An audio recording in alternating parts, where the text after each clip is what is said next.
I'll wait. Oh. This Susan, I don't care what you say about stepping in for Maria. You are as skilled at that as Maria is in terms of. Uh, this meeting is being audio and video recorded, so please take care not to share your screen unless you want to share it with everyone. May I have an approval of the agenda, please? So moved. Second. Okay, so Stephen Morey seconded after Peter Schaefer moved approval of the agenda. thank you. Thank you. By roll call, Chris Glowacki, Aye. Stephen Morey, Aye. Peter Schaefer, Aye. Rob Giachetti, Aye. Joe Wright, Yes, aye. Denise, I. Thank you. For the rest of this meeting, I am not going to call on people's surnames because we don't have multiple Peters at this time as we did before. So there you go. All right. Is there any public comment? I'm opening the floor to public comments and I do not see any hands raised. Oops, you know what I forgot to do? Here we go. Out of practice. Script for remotely conducted and/or hybrid open meetings. We are using Zoom for this meeting, which allows for the public to participate in the meeting as an attendee. The chair can request that members of the public provide their names for purpose of keeping accurate minutes. Blah, blah, blah. All right, this is Denise Cronow, Chair of the Finance Committee. Permit me to confirm that all members and persons anticipated on the agenda and can hear me. Members, when I call your name, please respond in the affirmative, starting with Joe Wright. Aye. I'm here. Thank you. You're good, Joe. Peter Schaefer. Aye. Rob Giachetti. Aye. Stephen Morey. Aye. Chris Glowacki. Aye. Denise Cronow. Aye. Staff, when I call your name, please respond in the affirmative, starting with Libby Gibson. Here. Rick Sears. Here. Greg Tivnan. Here. Amanda Perry. Okay. Here. Can you hear Thank me? you. Yeah. Susan Carmel. Here. Brian Turbot. In attendance. Thank you. David Jenkins, I'm sorry, I don't know who you are. Hi, good afternoon. It's nice to meet you all. I am with KP Law, and I am responsible for the town's labor and employment representation. Oh, thank you. Nice to see you. John Nice to Giorgio. see you. We know John's here. Okay. Anticipated speakers on the agenda, Leah Hill. Here. Thank you.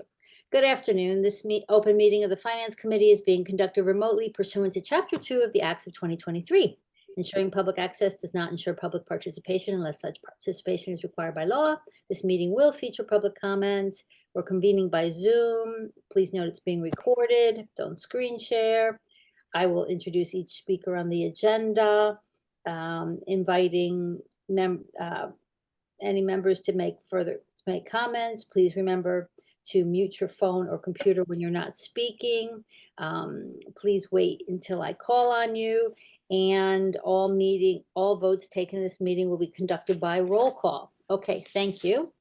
Now, I will open again the section for public comment. If there's anybody, hi Jill, if there's anybody on the meeting that would like to make a public comment in addition to what is on the agenda, please raise your electronic or physical hand, seeing as we all fit on one screen.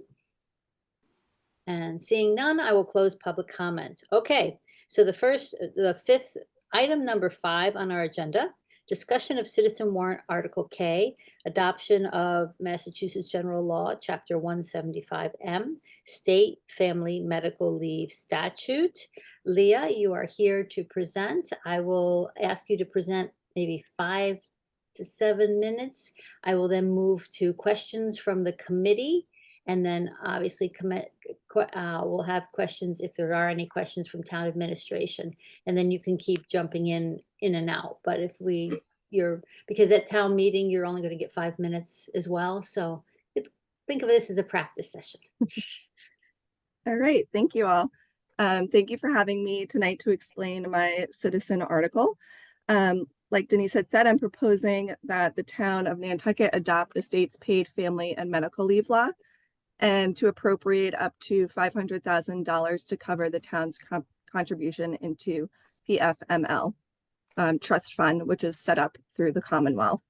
I've left the funding source up to you all to decide as you're the experts. And in addition, I want to disclose that I'm a town employee, but I'm not doing this on behalf of the town. So currently the town follows the Federal Family and Medical Leave Act, or FMLA, which allows leave for qualifying conditions such as your own serious health condition, bonding with a newborn or newly adopted child, caring for a family member with a serious health condition, caring for a family member who's covered service member and was injured while in a foreign country, and also to manage family affairs when a family member is deployed or will be deployed overseas. Leah, So- I'm so sorry, I'm going to interrupt you. Mr. Panabianco, we are not discussing the rental car article today. We will probably discuss it. We will be discussing it again in February. I sent you an email saying I will let you know which date. You are, of course, welcome to join this or to watch our finance committee. However, I know you were interested in that particular article, and that is not on our agenda today. So just for your information. Thank you so much. I did see the email and I appreciate that. Yeah, just for my own edification, I might stick around for a few moments, but I'm sure I'll see you in a few weeks. And I do appreciate the email. That was kind of you to let me know. No problem. Of course, you're welcome to stay. And Noah, the same. We're not going to be discussing the rental car one this meeting. I will let you know the next time it's on the agenda. The earliest that will be February 1st, though we haven't scheduled it yet. So, okay. Leah, I'm sorry to interrupt you, but That's okay, no worries. So the Federal Medical Leave, Family and Medical Leave Act is basically job security for up to 12 weeks, and it's unpaid unless the employee has paid time off, so vacation or sick time. In addition, an employee has to in order for an employee to qualify, they have to work for the employer for 12 months and or 1,250 hours in the previous year. So this can be problematic for new employees and for people that have pre-existing conditions. So I have a lot of examples of employees that have not qualified for this because of their pre-existing condition. They were not allowed, they couldn't work that number of hours in order to qualify. So in addition, with FMLA, again, you're not being paid, and that's very problematic if you don't have that accrued time off. We all know living on Nantucket is very expensive, and not being paid for a couple of days causes a snowball effect, and you can get into debt quite easily. In addition, in the last 5 years, there's been about 250 FMLA files. So if one file equals one employee, that's about 50 employees a year that have been in need of the FMLA. The town also has elected benefits, which I had put in that table that you all got in your packet through Colonial Life and Allstate insurance companies. So that's cancer, critical illness, accident, and disability. And unless a new employees have to sign up during open enrollment, which is usually in May. So if you don't sign up in May and God forbid you get cancer in June, you have to wait until the next May in order to get these elected benefits.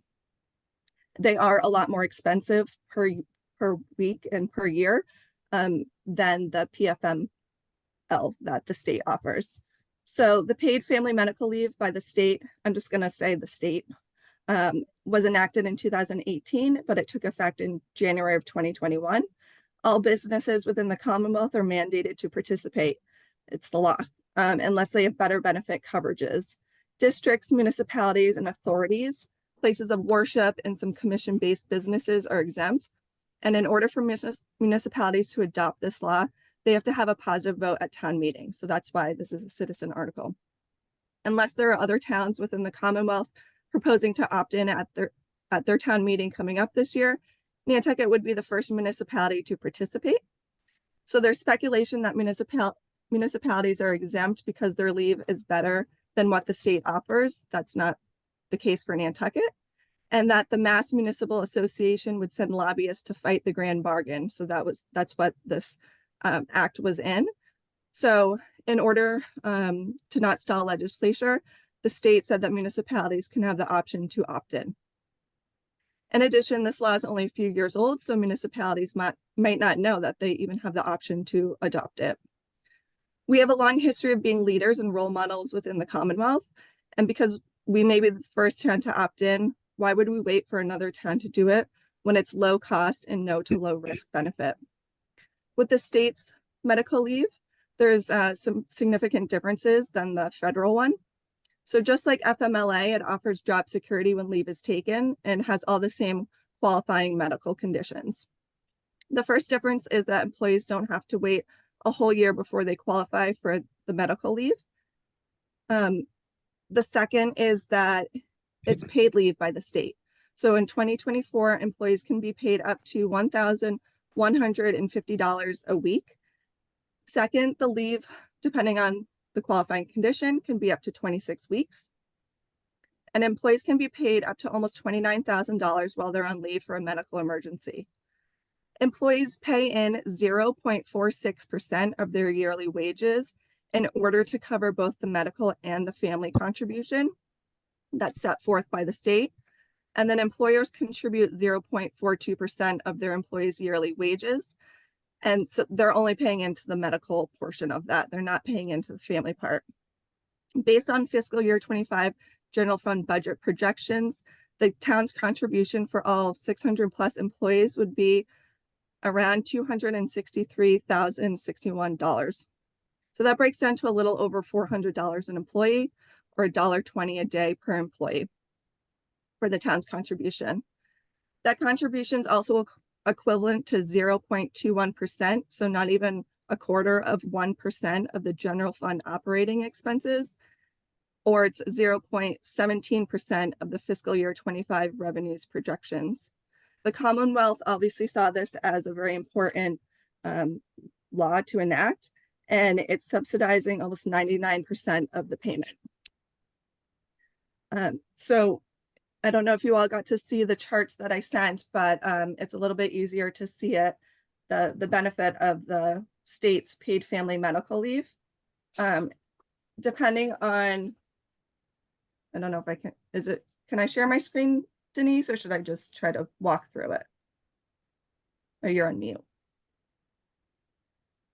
I don't know if you're allowed to share screen, Leah. Can Susan or Brian, is she able to do that? I'm not sure.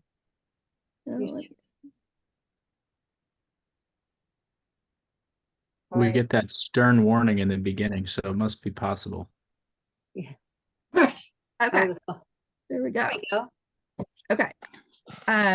So the first table is just all four. So the first column is the state's family and medical leave. The second column is the federal leave. And then these two on the right are the elected benefits.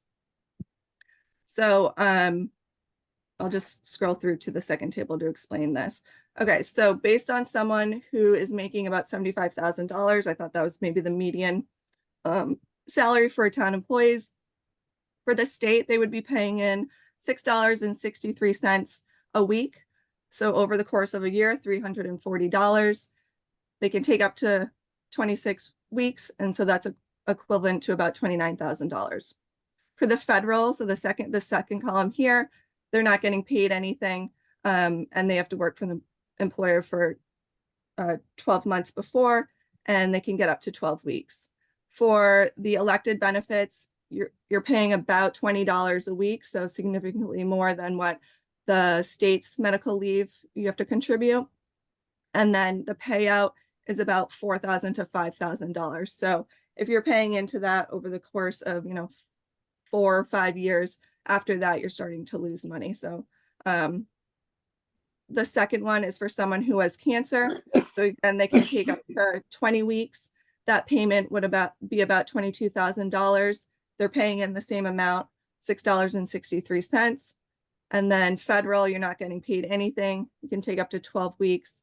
And then for these elected benefits, you're paying over the course of a year about $200. It really depends on what policy you take. But the important thing to note is that for Colonial, after you get paid out 200%, that's terminated, your plan is terminated. So you can see that what the state is offering is a really low investment for a large return. And I'll stop sharing right now. Okay, so the town is the largest employer on the island, and employee retention is below average for the state. Retaining and loss of productivity costs the town and taxpayers a lot of money, according to the select board. Currently, there's 26 open positions within the town. I've seen that up to 50 or so. And in the last year, one of those positions has been not filled for over a year and a half. The select board in their strategic plan have to retain employees and look into better benefits. So this could absolutely accomplish that.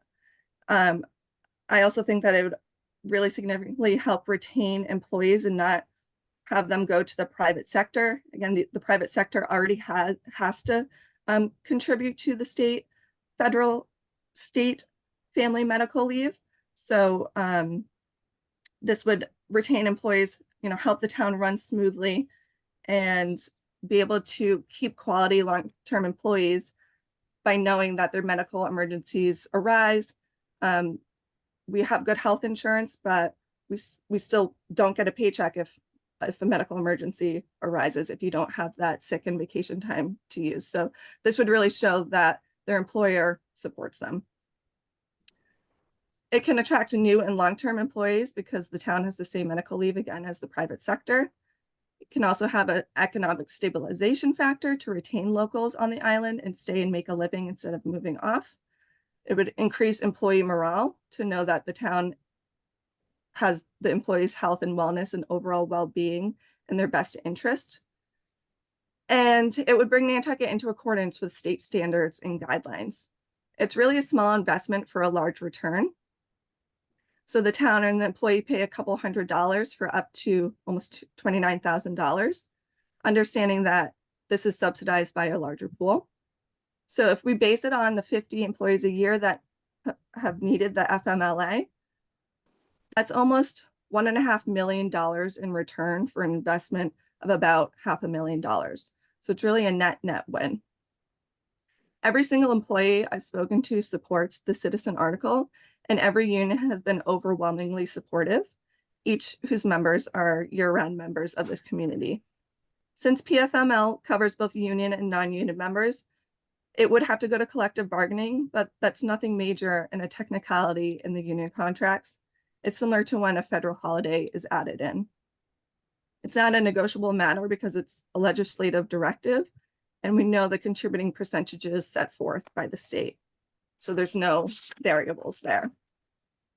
So that is it. In a nutshell, I'm happy to answer any questions that have come up. Thank you, Leah. Committee members, who has a question? Jill Veith? Hi, Leah. Hi, Jill. It's Jill Veith for the notes, the minutes. Leah, I did have one question that that popped in my head was, if the town were to get behind this and do this weekly contribution, that's a mandate on the employer, right? Yes, because the town has 50 or more employees, then it is. Right. So the employee doesn't get to decide if they join it. They have to pay the extra $360 a year. Right. If it passes, it would be for both union and non-union. So all town employees. Okay. Okay. That's what I wanted to know. Thank you. Thank you, Jill. Other questions? Peter Schaefer? You're muted, Peter. Peter? Sorry, it's really for Brian and Libby. For something that seems to be relatively inexpensive and could have such a big effect on employees, why don't we opt for something like this at this point? I'll just make a quick comment on this. And I would want possibly Labor Council to chime in and or HR Director. As Leah noted, no towns in Massachusetts that we know of anyway, have yet opted into this program. It's actually more complex than has been represented. It's possibly costly. There are many unknowns. It is not a program that's really designed for municipalities. It's designed for private business. It wasn't designed with municipalities in mind. It will require collective bargaining, as we know, even if adopted. And as Leah points out, it's no surprise that the unions would indicate support for it, but it still would have to go through a bargaining process. We don't have any funds appropriated in the fiscal or even proposed in the fiscal 25 budget for this. Using free cash is not necessarily something that we would recommend for an ongoing expense. We are exploring other ways to offer potential paid parental or other leave without opting into this particular statute that we think might be less costly and provide similar coverage. I don't know that we've actually completed our analysis of something like that, but this requires a lot on the the employer's end. There's a like 75-page state website with FAQs on this. And there are a lot of things that need to be in place for the municipality. So I think we would say there's much more to it than what you've heard so far. Amanda or Brian, would you want to elaborate, or David, if I've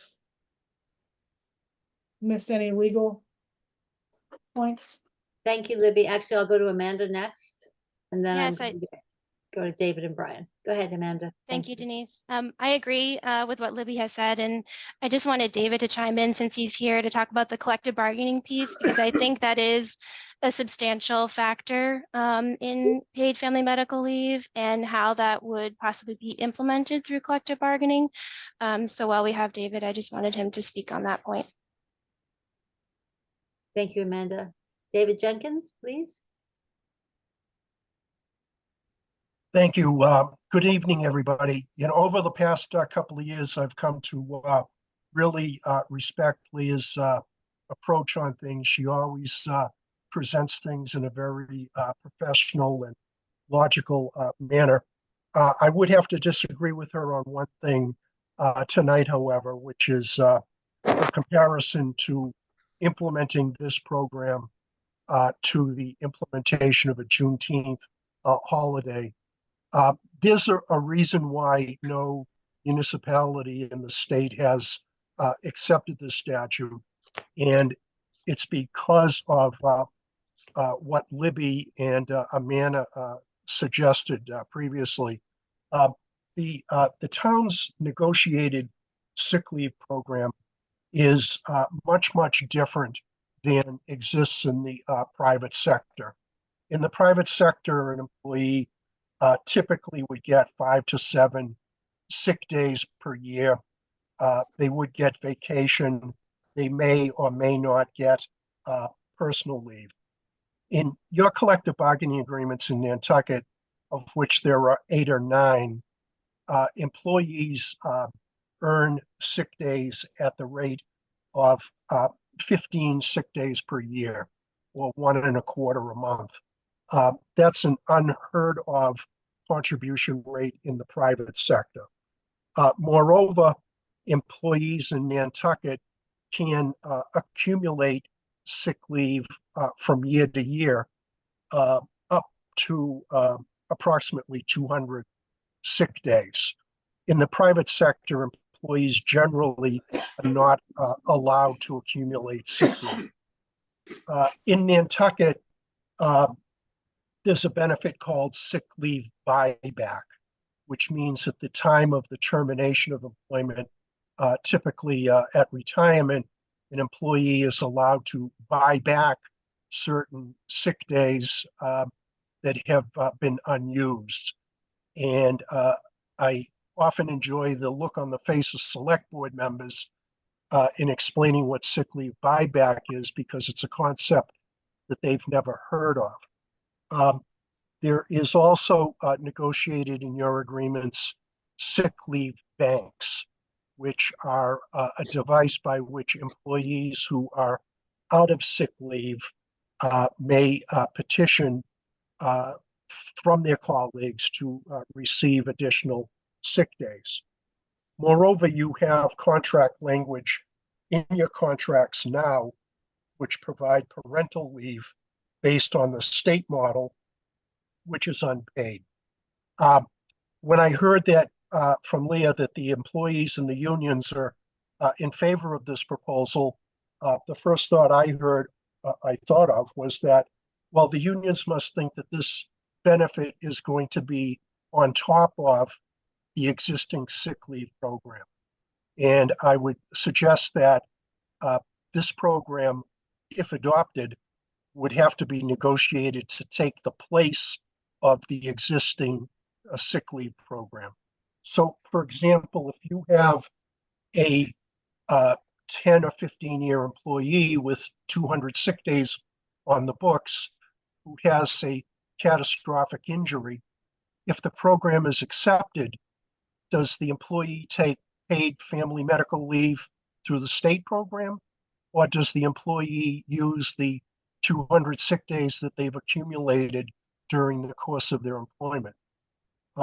Those are the things that are going to have to be worked out. And I would say that the negotiation of this replacement sick leave would be extensive and would hardly be simple. I think that Libby has alluded to the fact that there are other things that we can do.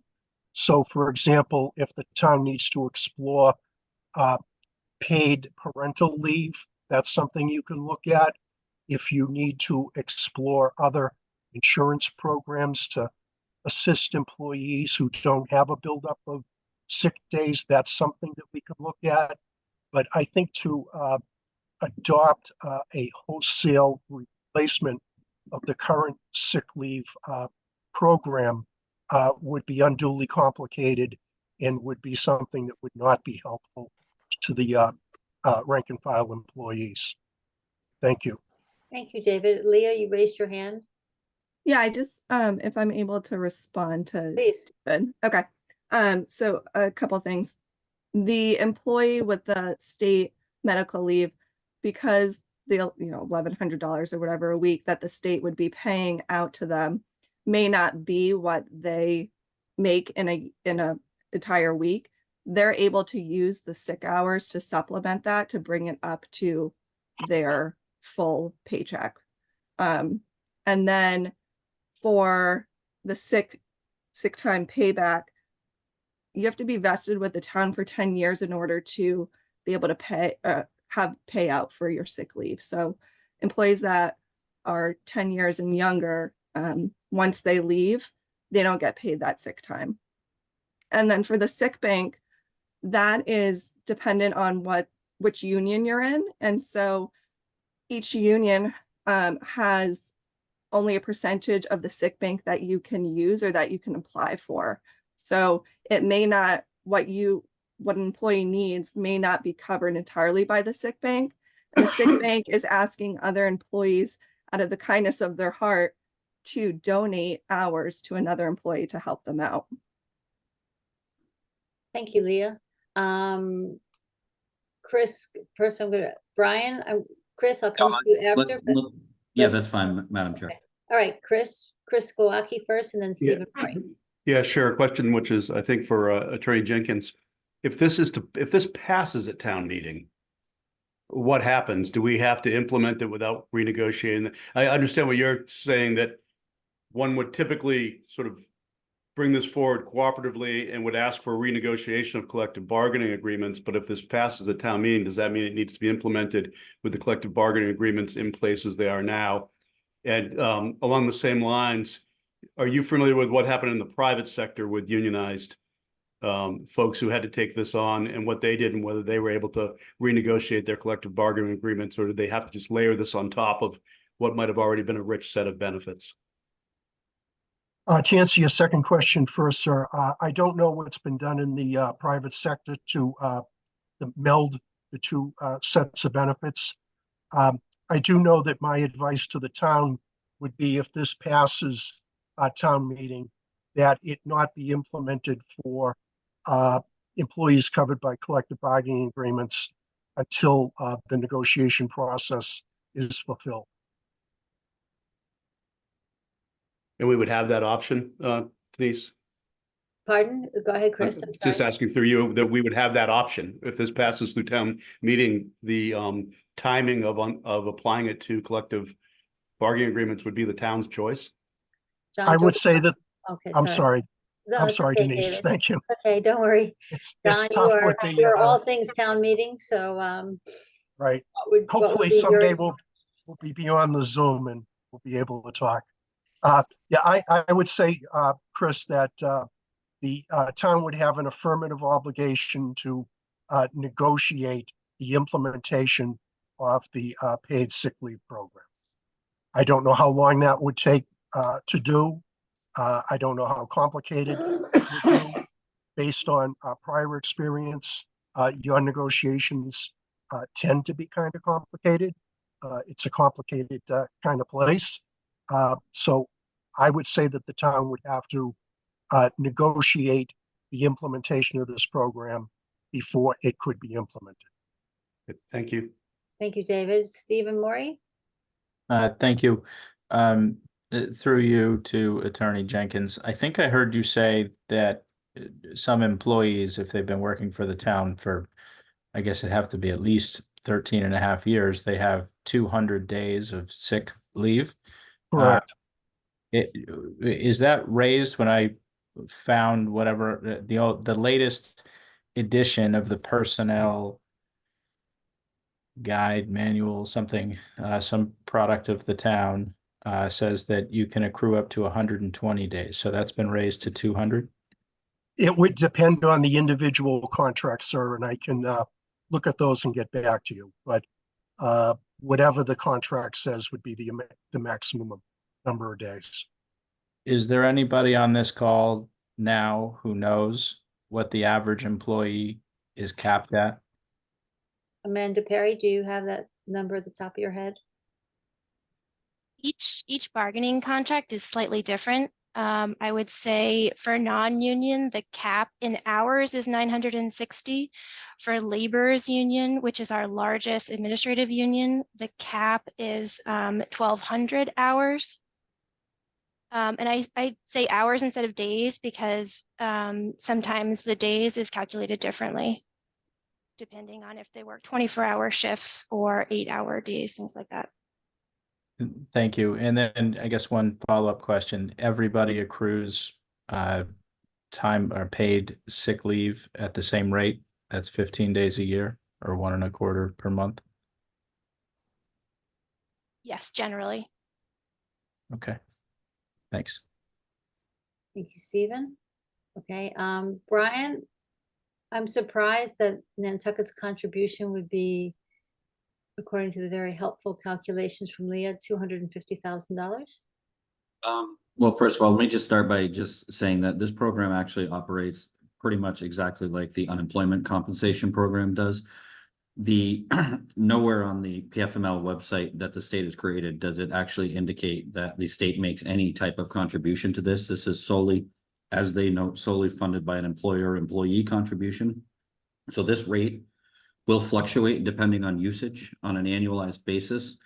And it's important to note as we discuss this that in 2023, an employer's contribution for the medical leave was 0.312, and it has increased 11 basis points in 2024. So we would be, this would be a very variable calculation and liability that would be created for the town on an annual basis. As the town manager has said, and in the presentation that we will give later in this meeting, Madam Chair, the town currently only has $136,000 of available levy capacity based on the projections on the budget that we built. Free cash would most likely not be an option given the fact that our free cash policy is very clear on what it can be used for in terms of funding source.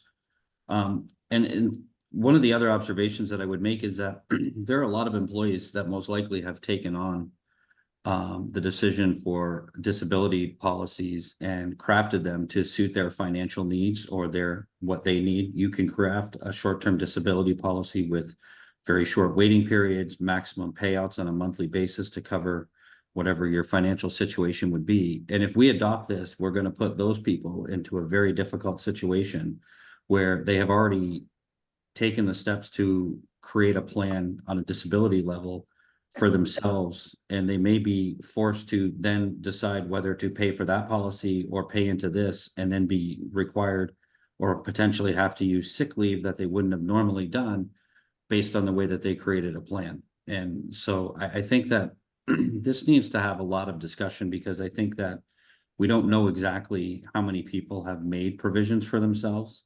I think that some of the calculations with the short-term disability policies that the proponent put up on the screen are slightly different than actuals after talking to them.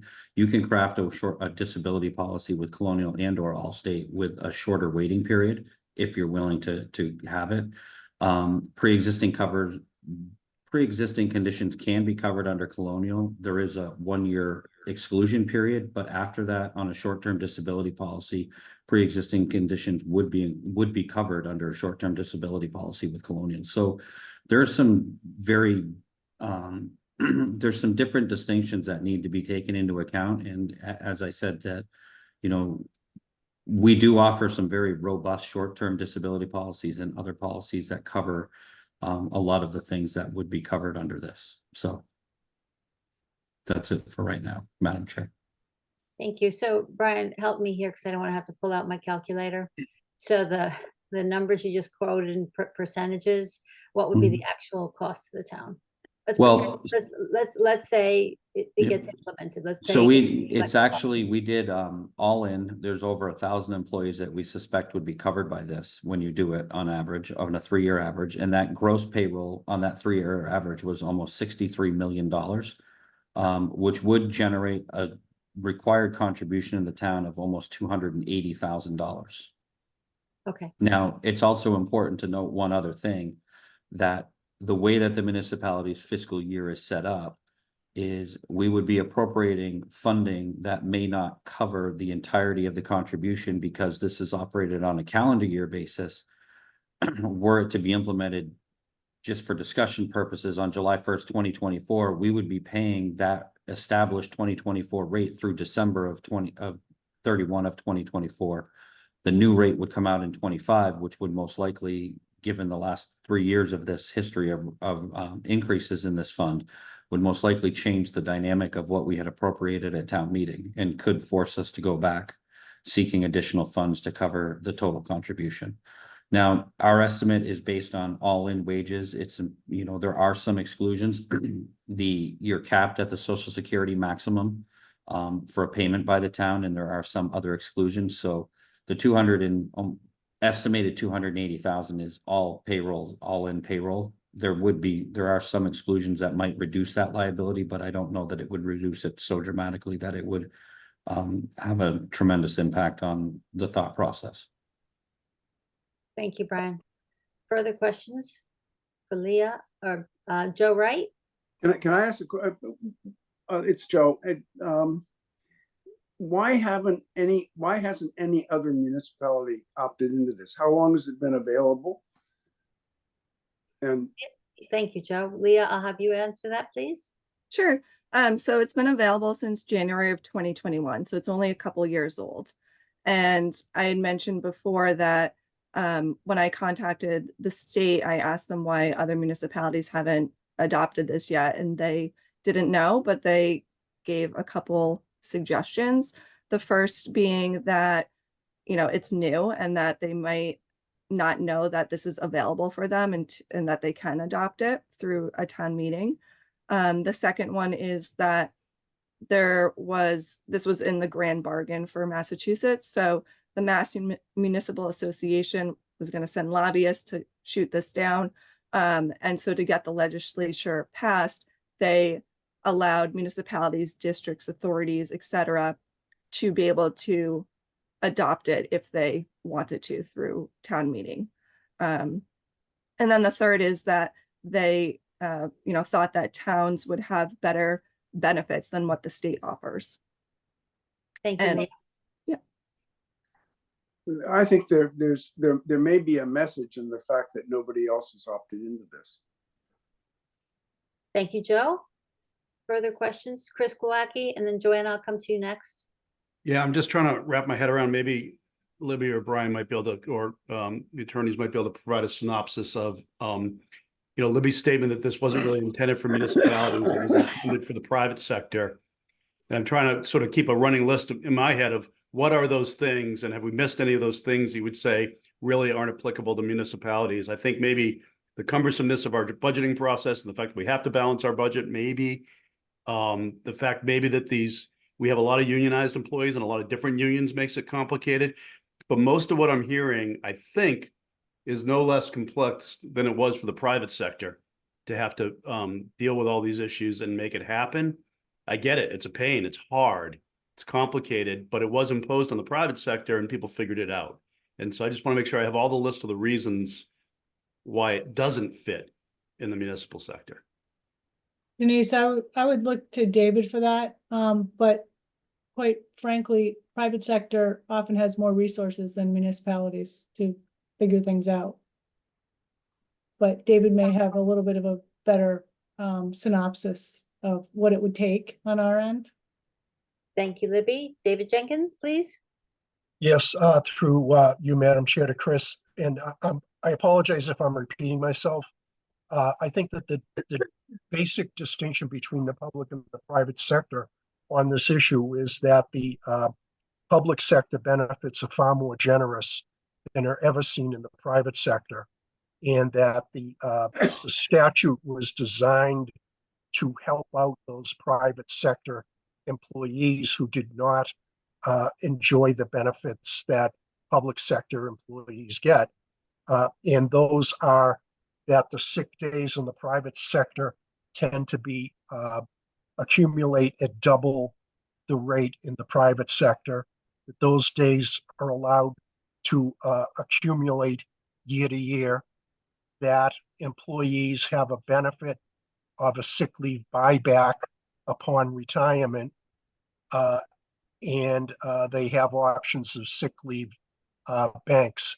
I think that the most important of those is the number of sick days together with the accumulation, so that in the public sector, employees generally have enough sick days to carry them through an illness. Now, if there's an issue with new employees, that can be addressed, so that the benefits in the public sector are far more generous than those in the private sector. Yeah, thanks. Just a comment. I'm not sure that you would find that to be true for those in the private sector who also are subject to collective bargaining. I do 95% public sector. I do see private sector agreements. Private sector agreements generally are about 7 sick days per year that don't accumulate. Okay, thanks. Thank you, Yes, Chris. sir. Thank you, David. Leah, you raised your hand. Thanks, Denise. I just wanted to comment what Attorney Jenkins was saying, that I appreciate that you're highlighting, all the sick time that town employees are allowed during for their union contract, but there's been employees that have been working for the town for years and they still don't have enough sick time because they have a pre-existing condition. So this is where this state benefit comes in, that if they have a pre-existing condition, they're already using all their sick time.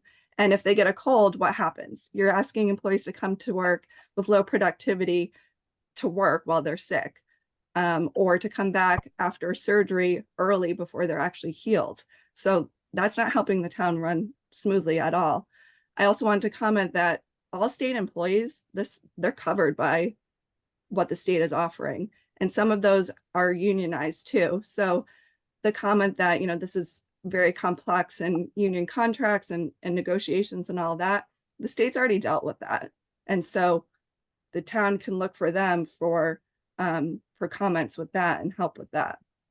Thank you, Leah. Joanna Roach?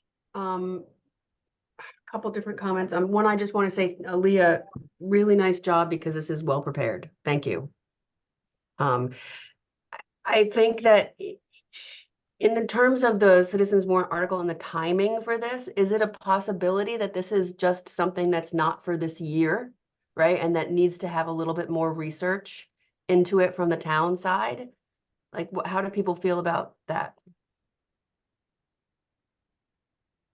Joanna, to your question, that is my observation that I would have appreciated more the town to say, if this was to happen, this is the steps we'd have to take, here's what this would look like, here's what it would mean, here's the implications for town employees, et cetera, et cetera. I mean, obviously more granularity on how to get this done and what it would take to get this done would have, understanding that you have to start somewhere, Leah, no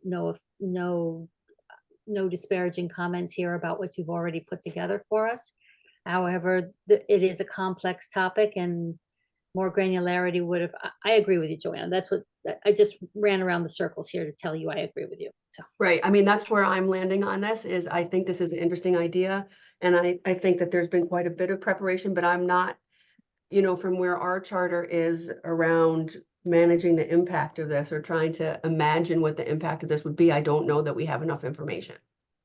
Thank you. Did you have other comments, Joanna, before No. I go to Peter Schaefer? Thank you.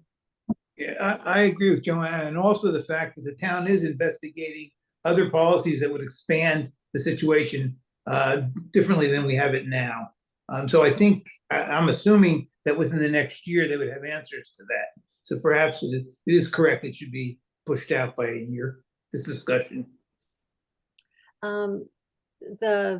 Libby, over to you on that. So from what Leah has presented, my takeaway is that this is most problematic for employees who have just worked for the town or just started or have only worked a couple of years where they haven't been able to accrue enough sick leave yet. And so my expectation would be that as the town puts together what is some of the way to address the things that Leah is talking about under the paid family medical leave, it would really focus on where the shortfalls are today compared to someone who's worked here for 15 years and has their 200 or 120 days in the bank or whatever it is.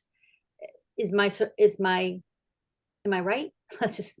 Yeah, I mean, there's just, as we've been saying, there's a lot of things to consider. We just finished bargaining for 7 of our own unions, not to mention some others. And that took a massive amount of time. This didn't even come up.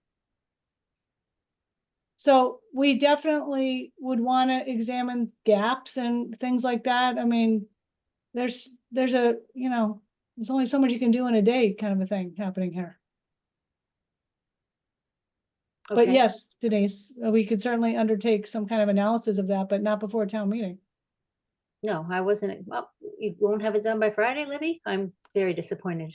So, okay. Now,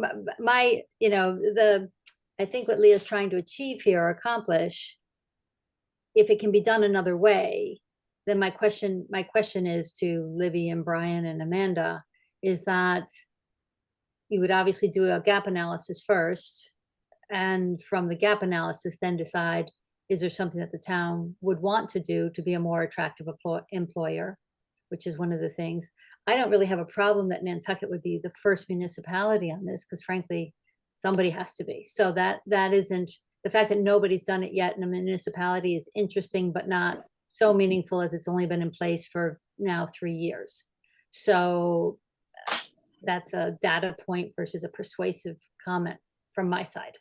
But I'm sure members of my committee probably feel differently. Stephen? Yeah, I think Denise, you're right. It's only been around for 3 years, and you could really say it's been around for 2 years. It was enacted in January of 2021. So we've had 2 town meeting cycles.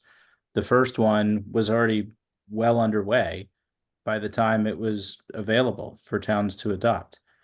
So we've had one, this is the second town meeting, and I think it's under consideration in other municipalities. As Leah pointed out, it's already been adopted by the state for state employees, which is a larger bureaucracy than Nantucket is. So are there issues for individual employees? I'm sure that there are, that this is complex, but it also seems to be beneficial in life-changing ways. And, you know, to talk about, I mean, I think Leah said it was 263,000. Brian estimated it'd be closer to $280,000 a year. I mean, we were asked a year and a half ago to approve $1 million without any plan at all for supplementing a few, and I mean a few, like maybe 20, maybe 24 town employees on their rent for an indeterminate period of time. You know, we're talking about something that, comparatively speaking, is a lower investment that has a much more meaningful impact.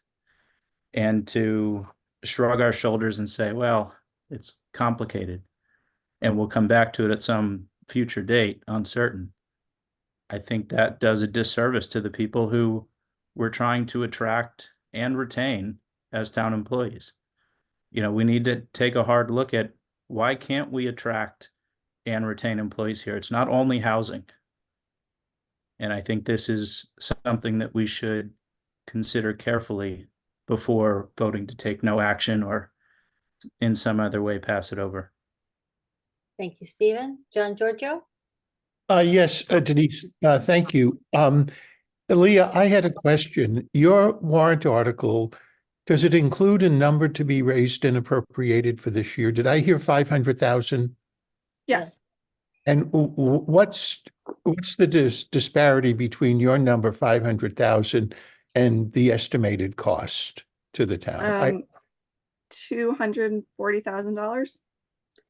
Yeah, I know, but so why is there a difference? Oh, I put up to two, because initially when I wrote it, I didn't, the budgets weren't out yet, so I didn't know the exact amount that it would be. So I put up to $500,000. So are you assuming that at town meeting, a positive motion would have a lower number than the 500,000? It would be what I said, the $260,061. Okay. The percentage, the 0.42%, what the town would have to contribute. Okay. And have you, if I may, Madam Chair? Yes, please, John. Is there, and maybe this is a question for Brian. So is there any way of doing a study or an analysis to see how this financial obligation might increase over time for the town? Because, you know, once you adopt a statute, you're pretty much into it. And I would be interested in knowing what the projection is for what that 200 and whatever thousand, how that might change over the next 5 or 10 years. Is there any way to predict that? Well, there would be. We could take all the contracts and what potential increases to employees and extrapolate it out. The only history we have with the rate, then this would probably be part of the issue, John, is the fact that the rate, like I said, the town's contribution went up 11 basis points in 1 year, which is equivalent of about almost $75,000 increase in cost on our annual wages to that. So, and what determines that increase? So when they adopted this law, they created an entire department of PFML to do the analysis. So it was created as a trust fund, much like the unemployment contribution as a trust fund, and they take all the payouts, they take the contributions, and they come up with a rate for the employers and they come up with a rate for the employees on an annual basis based on an actuarial analysis that's done by somebody for them to come up with what they need to keep the plan solvent. So, like I said, last year, it increased almost 20 basis points in its entirety from 23 to 24. And, the town contribution on its portion potentially of this, increased by 11 basis points, as I mentioned, in 1 year. So we're looking at an average of about probably 11 basis points of going forward without more in a calculation, without another year or two of history to get some comfort level with what that change is.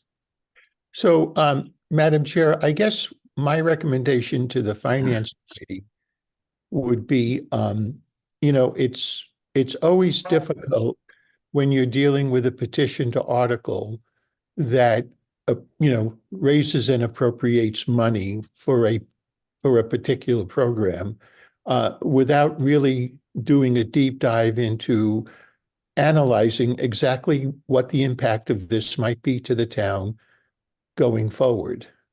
And that maybe sounds like something that's self-evident, but given the complexity of this and all the other demands on the general fund of the town, you may want to think about whether this is ready for prime time. Meaning for this coming annual town meeting, because once you adopt it, you're into the program. Thank you, John. Question. So let's say this gets passed at town meeting as a positive. Does that mean Nantucket has to implement it? What if collective bargaining comes back and says, you know what, we do not want to have to compel every employee to pay into this. It's not, yes, the people that a good chunk are interested, but a good chunk are also not interested. But now they're forced to pay for this. So they're refusing. So what happens then if collective bargaining kicks us to the curb?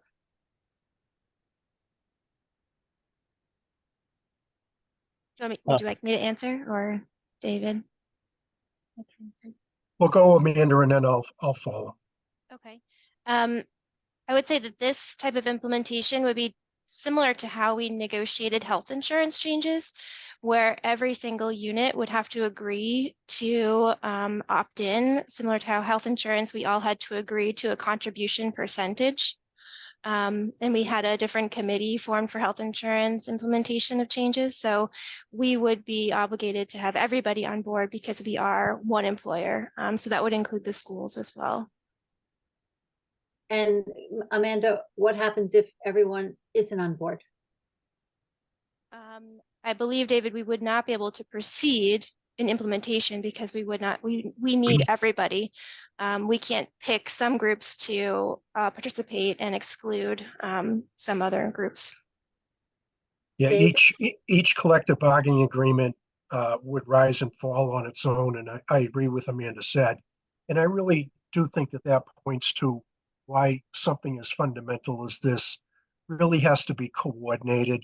I think it has to be coordinated between the town and the union. I was struck by Stephen's comments on the appropriation of the $1 million to try to help out a few employees. And I sat in on all of those meetings and begged the unions to please take the $1 million. And as you all know, the union's position on that was that they were not willing to abide by the criteria to help the people who needed it the most, and that they wanted it distributed equally to all employees, which coincidentally is the same thing that happened with the Nantucket Cottage Hospital in their unions. So town meeting appropriated $1 million for that program that we could not give away. And this is not the same, but I think it's comparable in that I believe everybody's intentions are good. I believe the presenter's intentions are nothing but good, but this is the kind of thing that really needs to be worked out in advance before it's implemented, so that all of the partners in this transaction are in agreement. Thank you, David. Stephen? Denise, to Attorney Jenkins, isn't that exactly what would happen? I think I just heard that all of the unions, all of the employees would need to assent to this, or it doesn't move forward. So this actually is quite comparable to the $1 million for housing assistance, where we're appropriating some funds and then we need to get sign off. Yeah, through you, Madam Chair. Yes, please. The difference, Stephen, is that here the town is actually accepting a statute.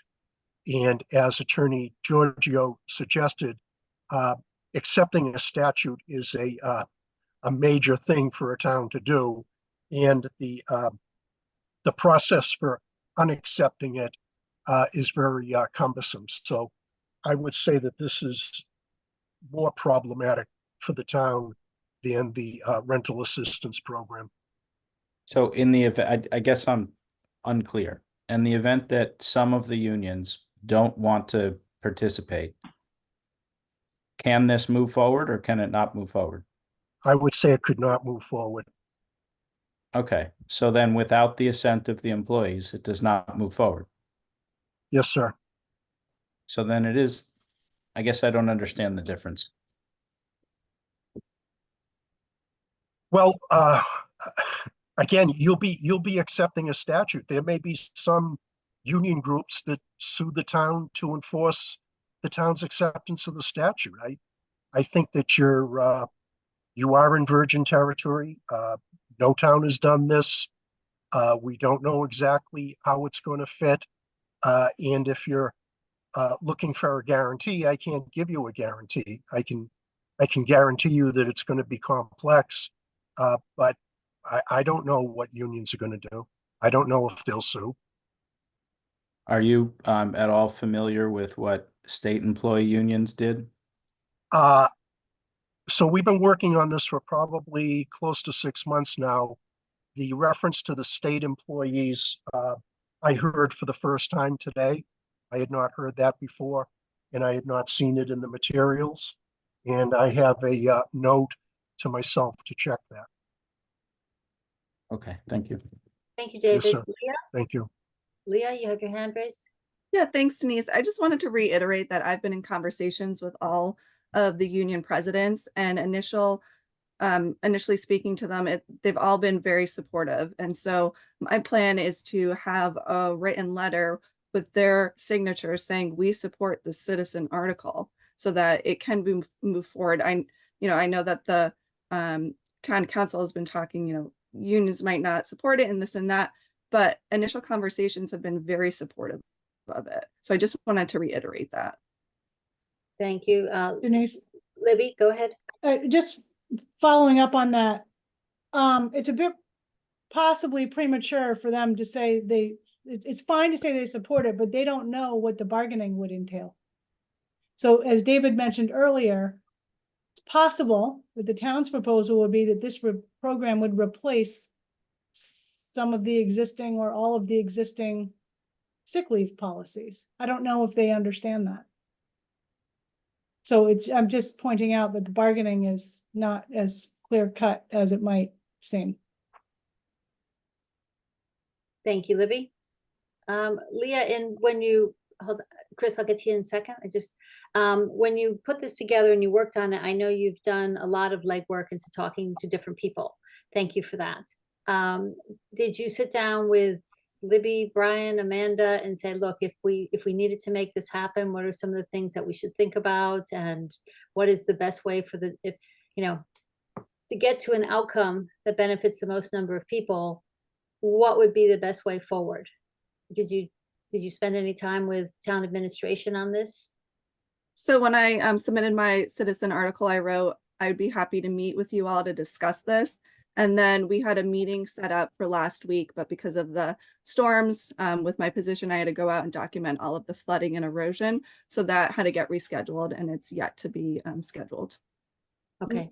Denise, I'm sorry, David maybe is going to jump into this, but we have a little bit of an issue meeting with an individual employee who is a member of a bargaining unit with respect to individual bargaining with that person. It may not be that, because this is also submitted as a citizen warrant article, not necessarily as a union member, but there's a fine line there. And I think we are a little bit concerned about that, although we had agreed to have this meeting, but like Leah said, it just didn't happen. David, do you want to elaborate on that? It's part of the complexity of the topic, really, Libby. Before David, before you do, Chris, you had your hand up, and then David to Libby's question. Yeah, thanks. And I have a question for John Giorgio. I think that I'm having a little bit of hard time articulating to myself even, but I don't think we've encountered one of these before where there's a program that to be implemented requires a town meeting vote. I don't recall it, at least in my time on the committee, grappling with that. Is that intended more, or would you more typically see that for a article brought forth by the select board? Yeah. And that the town meeting has to ratify sort of the executive branch's decision to move forward with this, as opposed to creating the opportunity for kind of the citizens to bring this through the legislature?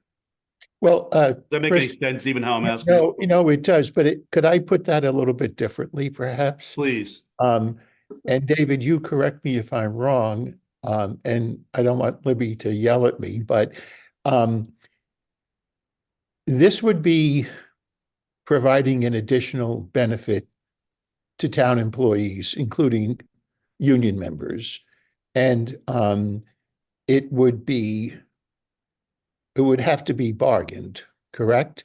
So it seems to me that the town should consider, maybe in the next round of contract negotiations, if this is something the town wants to offer in exchange for other benefits that are contained in existing contracts. That would be something that could potentially, and I think personally should be initiated by the employer, meaning the select board and town manager. And if that is something that can be bargained to the satisfaction of everyone involved, then you go to town meeting afterwards and you accept the statute. As opposed, this is somewhat like having the cart before the horse. Again, because once you accept it, and if the union's expectation or employees' expectation is that they would get this benefit on top of all the other benefits that David has outlined, well, I think the parties may be at very different expectations here. Thank you, John. David, back to the question that Libby raised before in respect of trying to balance what's the appropriate way to go forward with a citizen at the same time who is also a member of the bargaining group. Right. Well, Libby correctly stated the law. There's a concept in labor law called direct dealing, which means that if we're talking about employee benefits for a union member, we're supposed to deal with the union. We're not supposed to deal with individual members. So Libby and I talked about that. We agreed that it would be appropriate for town administration to meet with Leah to see what she had to say so that we could facilitate the process, but make it clear that we weren't negotiating with Leah. And I'm sure she doesn't want to be negotiating anyway, but there's a fine line there. And again, it's the difference between public and private sector. Thank you, David. Okay. Members of the Finance Committee, have you heard enough? Do you need some time to think about this before we make a recommendation? I think we've had an extensive discussion. And however, if the committee isn't prepared to make a recommendation and then deliberate on it and make a motion tonight, then we can put it forward to another night. And then we have a nice big bow wave for March, but that's okay. Peter Schaefer. I make a motion not to accept. Okay, so so Peter's ready to make a motion not to adopt. The rest of the committee, show of hands, because that's the easiest for me. You're ready tonight means put your hand up. You're not ready, don't put your hand up. Ready.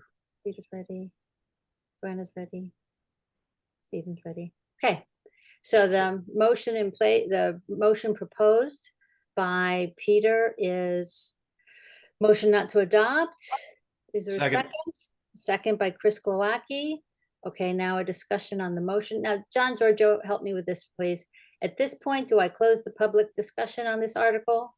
Once the motion's on the floor, the public discussion the committee discussion is finished. So you can go right to the vote. If people want to talk about it more, they can vote no on the motion not to adopt. Thank you, John. I always get that backwards.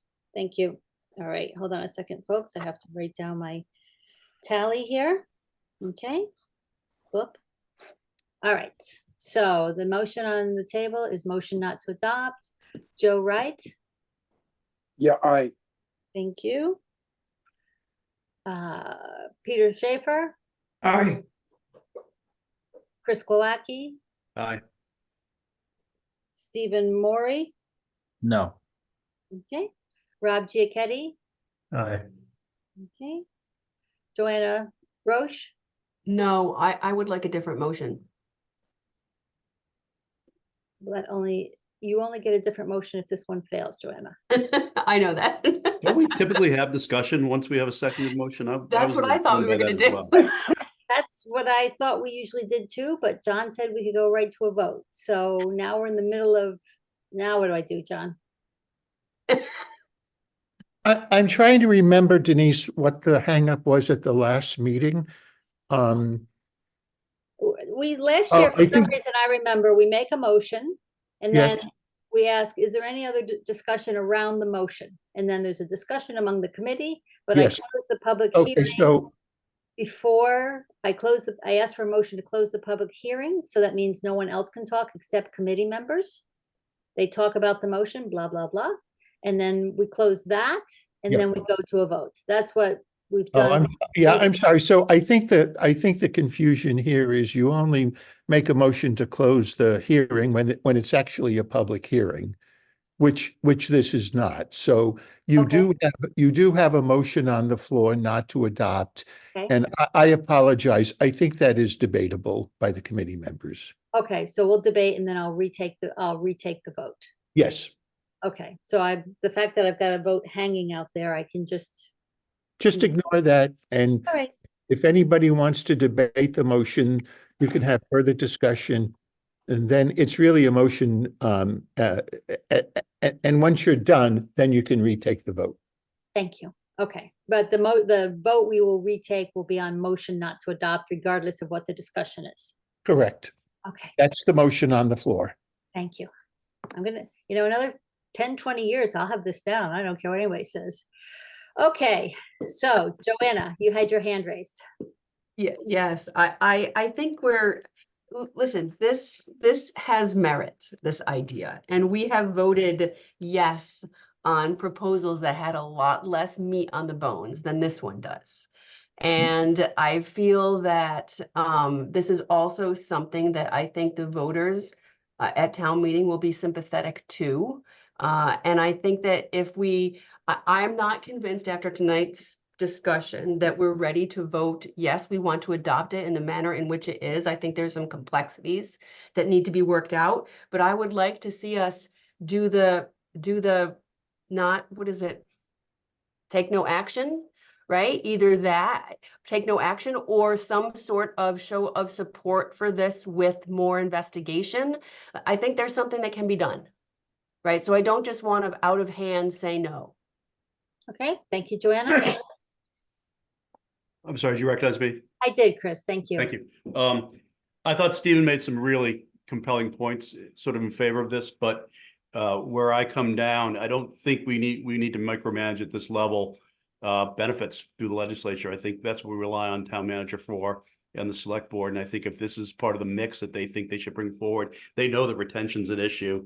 They know that, keeping employees is hard on Nantucket, and they'll make this part of their mix and they'll work through the complexity. I don't love the fact that this was imposed on the private sector with all the same challenges, frankly, for many of us who also have, a number of collective bargaining agreements, and that the municipality is going to pass. But I also don't think that we want to be in the business of micromanaging the negotiations around compensation. Thank you, Chris. John Giorgio? Madam Chair, I would like to remind the Finance Committee that you have other options besides take no action or not to adopt. You could recommend to town meeting that the concept be referred for further study. For example, referred to town administration for further study. That is obviously a lot less negative, if you will, than a motion not to adopt or a motion to take no action. Okay, thank you, John. Thank you. Any other questions any other comments to be made about motion not to adopt? Joanna? If we vote not to adopt down, I would definitely vote to refer this for more study.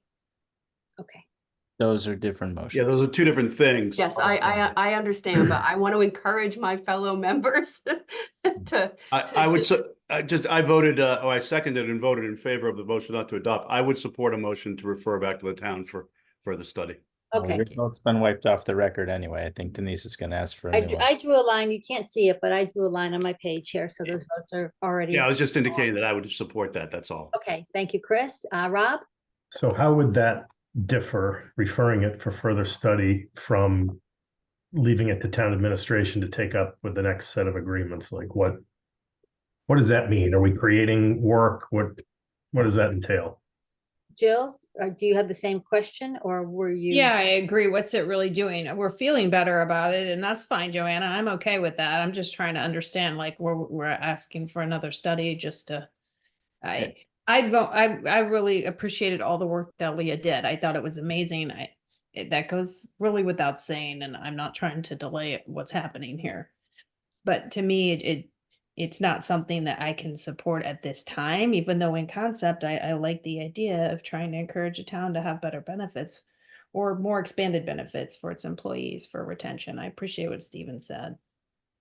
Stephen? So if you're in the no camp, I think the refer for further study is beneficial for you because it says to town meeting, we don't dislike the idea, but it needs further vetting. So don't override our vote with a yes vote and force this through. Give it another year, or, you know, if we have a special town meeting, maybe less than a year, but probably a year for this to be studied, I guess. So what does that mean? Like who takes what actions as a result of that remanding to study? I don't think our motion would dictate that. Sometimes we have made motions that have specificity, but I think that you know, following on the commitment that Brian and Libby and others have made tonight, which is that this is going to get further look anyway. So we're just wrapping it into a motion and saying this will get looked at. John So, Giorgio, and then I'll go to Peter. If I may, Denise, so the Please. fact that town administration has indicated they're going to look at this further, you know, the other option would be, as we've discussed in the past, rather than not to adopt, it would be to take no action. And the record of this meeting would indicate that the finance committee is expecting town administration to look at this further and maybe come back with a recommendation next year without formally voting to refer for further study. There are different gradations here, and the real issue is you don't want to create expectations about a particular outcome in the future. So no action would be another alternative motion to not to adopt. Thank you, John. Peter? Am I allowed to rescind my vote? Well, My motion, I mean? We'll get to that in a second. So I just want to make sure we have all the comments to be had. Joe? I go back to whether it's our job, and I'm a newbie here, so I'm the least well-informed, but whether it's our job to micromanage like this, I think it's the town's job to make these kind of decisions. And so I wouldn't mind to take no action. Thank you, Joe. Okay. So we have a plethora of options in front of us, or maybe three, not a plethora. So first off, John, absolutely, we don't have to, Peter doesn't have to unmake his motion and then we go through that before we make a new motion. We can just throw it out. Peter can withdraw his motion if the second agrees to withdraw the motion. Okay, so Peter made the motion and Chris seconded. Do you both agree to withdraw your motion? Yes. Okay, all right. Thank you. That motion is withdrawn. Now I'm looking for a new motion. Joanna? I make a motion to forward this for further study to the town. Okay. Is there a second? Yes, second. Okay, so motion made by Joanna. Hold on. Stephen. So the motion is to refer this article to further study to town administration. Is that correct, Joanna? Yes. John, is that a proper motion? Yes. Look at that. I'm getting the hang of it. Okay Okay. with gas, Denise. Thank you, Joanna. Okay. Any discussion on this motion? Seeing none, I'm going. Just have a Rob? question. Rob, I gotta ask the question again because I don't feel like I got clear on the answer. So if this goes forward, does it require town administration to do something outside of what they would already do, taking this into account as these agreements come up for renewal? so here's my summary of how I think this will work, Rob, and what the understanding is. So Libby and Brian and Amanda have said that this will be something that they are going to look at, potentially bring into the next round of bargaining, yes or no. They have to look at it first and make that decision. And it is on their list of things, many of to-dos. So if the finance committee says refer for further study, the town is actually going to do it. And the voters understand that they don't have to make a positive motion to adopt at town meeting and then put the town in a much more complex position in terms of potentially implementing it or not implementing it. This would be a path for further study, which the train is already is leaving the station. I don't know if it's left the station, but is leaving the station. And with that, then it is it's a good recommendation for the voters to say that the finance committee appreciates the work that was done on this and the insight behind it. And the finance committee also recognizes the very valid point that Mr. Giorgio made, which is it is very difficult to assign something that you have no idea of the final financial impact for the town.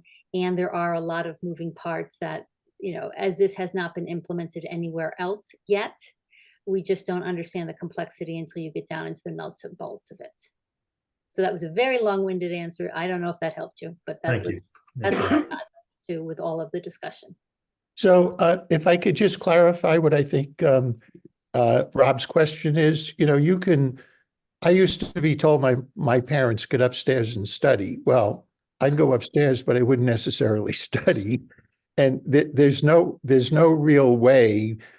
I mean, town meeting could express its opinion that town administration should look at this further, but that doesn't require any further action by town administration, if that makes sense. It's more of a directive than anything. Got it. Thank you. Okay. Any further comments? No? Okay, so the motion is to refer this article for further study to town administration. Joe Wright.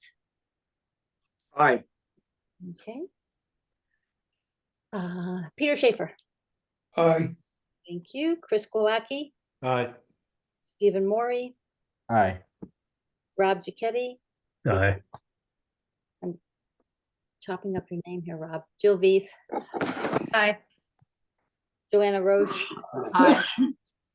Denise Cronow, aye. That passes 7 to 0. Okay, or 8 to 0. Thank you. Okay, Leah, thank you. Thank you for all your time and your patience and all the legwork you've done. And no doubt this topic will stay, well, it's definitely going to stay on the agenda at town meeting. So Great. Thank you all for having me. thank you, Have a good Leah. night. Thanks a lot. Thanks, Leah. Okay, we are all set for the fiscal year 25 budget presentation. Ms. Gibson, you're up. So, Madam Chair, I'll be leaving. I just wanted to thank everybody for their patience with my long-winded answers, and maybe someday I'll see you all at town meeting. David, I think I was way more long-winded than you with less facts. So I thank you for being here and for all the help that you gave us tonight. Thank you very much. Thank you for having thank me. you as well. Denise, if I may, do you need me to stay on? I'm happy to, or I'll. Oh, John, I think we're good. So Okay. Well, I we'll hope do you more all. in the future. I hope you all have a good evening. And by the way, I was kidding. I always did what my parents told me to do. For the Of course record. you did. Thank you, John. Good night. Good night. Okay, so I don't know how many of you saw the presentation that we gave to the select board on December 13th, but I'm gonna act as though nobody saw it. Is that okay? Yeah, that's good. Okay, so let me just start out with the introduction that I gave to the select board to remind everybody a little bit about how this budget gets developed. Section 4.2D3 of the town's charter requires the town manager to prepare and submit to the select board an annual operating budget. The document that you are going to see here is a summarized presentation containing an overview of updated projections, our recommendations, and next steps. Brian and I are going to take you through this. We have a draft budget message, which is now a final budget message, which I think either got posted online today or will be posted very shortly. And that was as a result of the select board endorsing this budget at its public hearing on January 10th. The budget message explains recommendations, projections, and various issues surrounding the budget in detail. And we're not going to go through that whole thing with you today. It's many, many, many, many pages of small type. Our fiscal 25 budget process began with the review of preliminary projected expenses and revenues with you all on September 12th, issuance of budget instructions to the departments on September 22nd, projection review with the select board on September 27th, and review of every general fund and enterprise fund department budget, plus with the cabinet as a whole from mid-October through early December. Along the way, we take in, seek out, review, research, evaluate, analyze, reconsider new or additional information. This slide shows our fiscal 25 budget objectives, which obviously our standard objective is to keep the recommended operating budget within projected revenue, address priorities in the select board strategic plan, which as you can see continues to have particular emphasis on the housing focus area, focus resources on infrastructure maintenance, continue to address the increasing importance of emerging and emerged areas under the sustainability category, including what's shown there, stormwater, coastal resiliency, and water quality, addressing staffing issues, including employee retention with a variety of strategies, and now we've just added another one to look at, and maintaining flexibility with the levy limit and use of free cash within the budget. In other words, we try not to spend all projected revenue on the budget. Economic indicators are uncertain, and we need to be able to stabilize if there were to be an economic downturn or if something unexpected arises. Initiatives specific to the strategic plan that are recommended in the fiscal 25 budget and or are ongoing are shown on this slide by focus area of the strategic plan. We reviewed most of these at a strategic plan workshop with the board on October 23rd. I won't go through all of these because you can read them. Next slide, please, Sue, or whoever. Additional priorities are shown here. These are not necessarily immediately linked to items in the fiscal 25 general fund budget, but maybe or will be in the nearish future. We have begun to determinatively, if that's a word, plan for the new Our Island Home facility with the engagement of an owner's project manager, designer, and a work group that is assisting with program planning, outreach, and engagement with neighbors. And we gave the board an update about that at its December 20th meeting. The Parks Master Plan continues to be synced with the Coastal Resiliency Plan. Significant effort is being put into maintaining the parks, facilities, and areas and developing projects contained in the Parks Master Plan, including the Tom Nevers berm and debris removal project, planning for implementation of other items in the plan, completion of funded projects, including the Nobodere Field House, and now planning field and other improvements at the Nobodere site as recently approved by the November special town meeting. Baxter Road alternative access. The committee may be familiar with this. The select board is very familiar with it, so I'm not going to focus on it too much, other than to mention it's an important project that requires a good amount of staff time and could require significantly more depending on what happens with the erosion control project and erosion. At last year's budget presentation, we reported that we were working on a plan to relocate the DPW campus to property under the jurisdiction of the airport near the Delta property. After reviewing that with the board, reviewing mitigation requirements, space needs, and rent that would need to be paid to the airport, we shifted our focus to the town-owned property at 1 Shadbush Road, which is also where the Hunting Association has been planning a shooting range facility. The site is preferable for traffic reasons, size, sighting, and it's a good distance away from coastal issues. We are currently designing the DPW facility and reviewing mitigation requirements. We hope that we would be able to bid this project next fall and go to a special town meeting, possibly next fall, to seek approval for an appropriation. While the Surfside water main extension and associated transportation and roadway improvements is well underway, it will be underway for multiple years and requires significant additional capital funding. It is also requiring a significant amount of time of multiple staff and consultants to manage. There have been numerous obstacles with this particular project, including utility placements, easement acquisitions, additional design requirements for stormwater, additional state permitting requirements, contractor and supply delays. Capital planning and project management remain priorities, and it's because it's been difficult to dedicate resources not already committed to other functions to give a variety of projects the attention required. We're having to engage and rely on outside consultants and engineers, which also require oversight. We're in the process of advertising for a project manager position, which would be contained within town administration. DPW has a vacant town engineer position, which would have a major role with DPW project management. And it's vacant because we're in the process of finalizing a job description. Public safety staffing is always of concern. Additional funding is recommended in the fiscal 25 budget for additional positions in the fire department. With the completion of collective bargaining with police and fire unions this year and the associated compensation increases, we anticipate that recruitment and retention of public safety staff will hopefully be more successful.